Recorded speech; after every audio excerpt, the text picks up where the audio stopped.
Hi friends, આજે time ઉપર વાત કરવી છે કે સમય દરેકે દરેક વસ્તુ અથવા દરેકે દરેક કાર્યનો એક ચોક્કસ સમય હોય છે અને જો એ કાર્ય એ ચોક્કસ સમયમાં પૂરું કરીએ ને તો એ કાર્યની વેલ્યુ ખૂબ જ વધી જાય છે. અને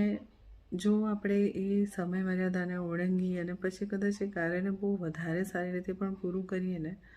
પણ એ કાર્યની વેલ્યુ ઝીરો થઈ જાય છે. તો જીવનમાં જ્યારે જ્યારે કોઈ પણ ટાસ્ક આપણે હાથમાં લઈએ છીએ અથવા કોઈ પણ કાર્યને આપણે આગળ વધારીએ છીએ તો એમાં સમયનું એટલું મહત્ત્વ છે કે સમય પર થાય તો જ એની વેલ્યુ, બાકી એની કોઈ વેલ્યુ નથી. એક સાદું ઉદાહરણ આપીએ તો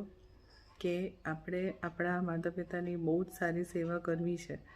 એના માટે હું બહુ જ સારું કમાવી લઉં, હું બહુ જ પૈસા ભેગા કરી લઉં, પણ એ બધું જ કરવાની લાઈનમાં હું અત્યારે એમને ઇગ્નોર કરું અને પછી હું એટલું બધી સુખ સુવિધાઓ અને સગવડ ઊભી કરી દઉં પણ કદાચ એ ભોગવવા માટે એ હોય કે ન પણ હોય, તો બહુ જ સુખ સુવિધા અને સગવડ ભેગા કરવાની લાઈનમાં જ્યારે મારે એમની એકચ્યુઅલ સેવા કરવાની હતી ત્યારે જ હું ન કરું તો પછી હું કંઈ પણ કરું એ વસ્તુનું કોઈ મૂલ્ય રહેતું નથી. આ એક એક્ઝામ્પલ છે. આવા બીજા ઘણા એક્ઝામ્પલ છે કે એક્ઝામ છે તો તમે એક્ઝામમાં બહુ જ પ્રિપરેશન કરીને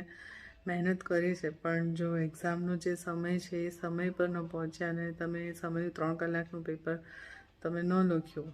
તો પછી તમને કદાચ એ ક્વેશ્ચન પેપરના બધા જ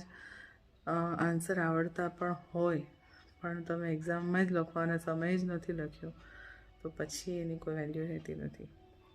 એવી રીતે તમારા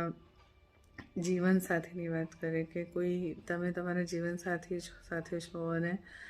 તમારે એને તમારા દિલની વાત શેર કરવી છે, પણ એ વાત આપણે શેર કરવામાં કે એકદમ એમની સાથે ઓપન થવામાં જો આપણે સમય લગાવીએ તો પછી કદાચ એ રિલેશનમાં એ એટલી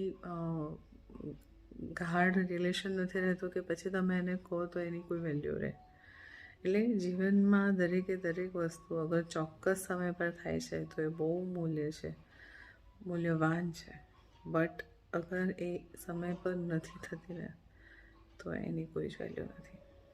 સો always follow time, because time is very precious. Okay.